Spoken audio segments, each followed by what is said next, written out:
नमस्कार, इशिका मेजवानी मध्ये आपलं खूप खूप मनापासून स्वागत आहे। तर आजची आपली दिवाळी स्पेशल 6वी रेसिपी असणार आहे तिखट शेव। आता ही शेव अगदी कमीत कमी साहित्यात झटपट आणि कुरकुरीत कशी बनवायची हे मी तुम्हाला दाखवणार आहे। आणि त्यासोबतच येत्या शनिवारी आपल्या दिवाळीचा पहिला दिवस आहे।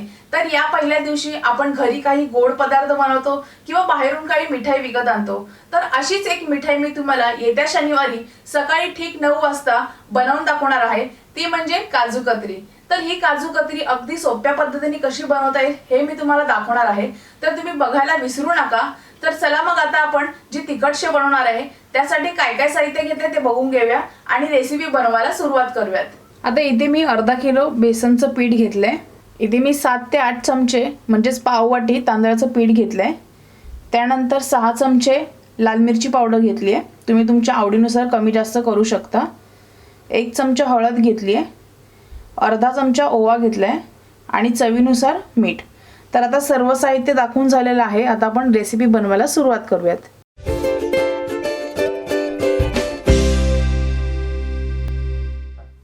आता सर्वप्रथम आपल्याला शेवसाठी पीठ मळून घ्यायचे आहे, तर त्यासाठी आपण आधी या परातीमध्ये हे बेसनचं पीठ घालूयात।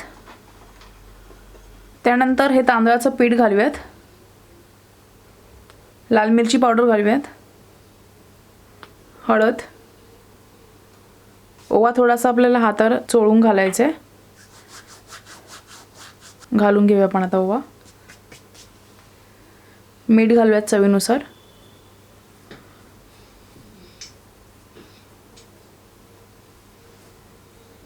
आता आपण हे सर्व मिक्स करून घेऊया हाताने।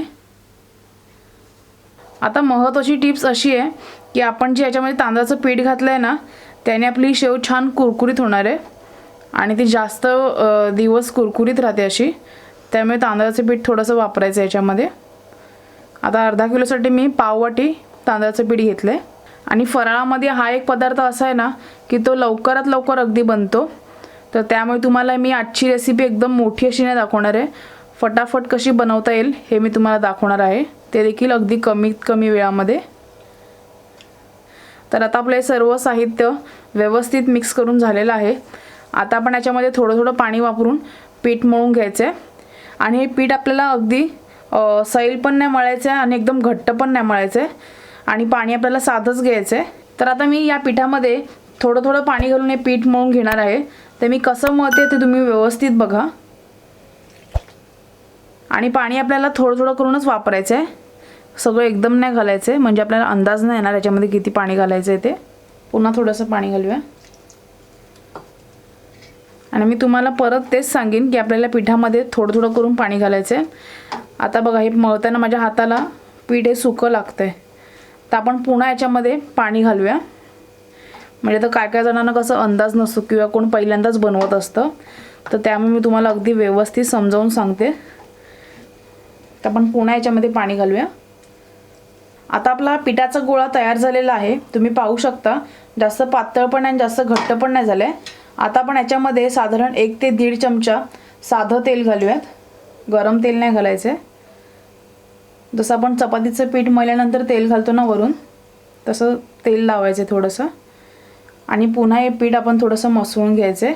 आता हे पीठ आपल्याला अगदी चांगल्या प्रकारे असं मसळून घ्यायचं आहे, साधारण 3 ते 4 मिनटं, म्हणजे अजून छान असं सॉफ्ट होतं। आता आपला पिठाचा गोळा मळून झालेला आहे। आता आपण याच्यावर एक कापड ठेवूया, सुकं कापड, आणि एक साधारण 10 मिनटं आपण हे पीठ असं मुरवत ठेवूया, म्हणजे अजून सॉफ्ट येईल आपलं पीठ।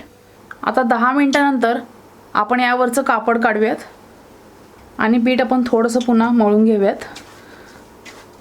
छान असं मऊ झालं पीठ, तुम्ही पाहू शकता, हे बघा। आता काय करायचं आहे, इथे मी शेव पाडायची चकती घेतली आहे। इथे मी थोड्या जाड शेव करणार आहे, त्यामुळे मी जाड होलाची घेतली आहे। तुम्हाला जर बारीक शेव करायची असेल ना, तर तुम्ही बारीक होलची चकती घ्या। आता आपण याला थोडंसं तेल लावूयात, म्हणजे आपली शेव एकदम सहज तेलामध्ये पडेल। त्यानंतर या भांड्याला देखील आपण लावूया आतून। आता आपण याचा छोटासा गोळा घेऊया, जेवढं यामध्ये पीठ राहील ना तेवढं आपल्याला घ्यायचं आहे. याच्यामध्ये भरून घेऊयात. अजून थोडंसं घेऊयात. आता हे बंद करून घेऊयात. आता इथे कढईमध्ये मी तेल गरम करून घेतलंय आणि तेल आपल्याला एकदम कडकडीत तापवून नाही घ्यायचंय, नॉर्मल असं गरम करून घ्यायचंय. आणि तेल गरम झाल्यानंतर आपण गॅस मीडियम करायचंय. आता आपण याच्यामध्ये शेव पाडूयात. आता ही शेव असल्यामुळे आपण चकलीसारखं प्लेटमध्ये किंवा कागदावरती पाडून नंतर तेलामध्ये नाही टाकू शकत. आपल्याला डायरेक्ट साच्यामधून तेलामध्ये सोडायची शेव. तर आता आपण मीडियम गॅसवरती शेव आपण तळून घेऊया. तर अशा प्रकारे आपण शेव सोडूयात. असं हे साचं असं पुढे पुढे गोल फिरवायचं आहे शेव पाडताना.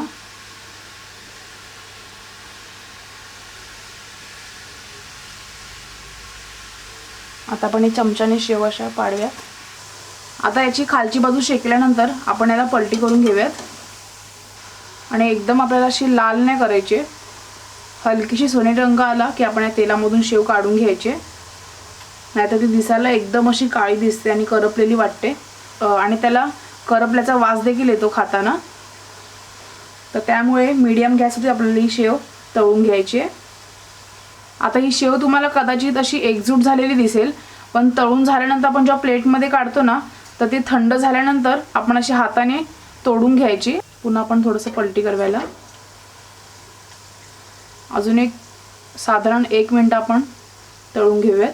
याला जास्त वेळ नाही लागत, लगेच तळली जाते. जर तुम्हाला अशी जाड शेव आवडत नसेल ना तर तुम्ही बारीक शेव तळला तरी चालेल. असं सारखं सारखं पलटी करत राहायचं आहे म्हणजे दोन्ही बाजूने व्यवस्थित तळली जाते. तर अशा प्रकारे आपली शेव तळून झालेली आहे. हे बघा तुम्ही पाहू शकता, एकदम अशी काळी नाही केली आहे मी. तर अशाच प्रकारे आपण बाकीची उरलेली शेव देखील तळून घेऊयात. तर अशा प्रकारे आपली ही तिखट शेव तयार झालेली आहे. तर अशी झटपट आणि मेन म्हणजे अशी कुरकुरीत होणारी तिखट शेव तुम्ही येत्या दिवाळीला नक्की घरी बनवून बघा.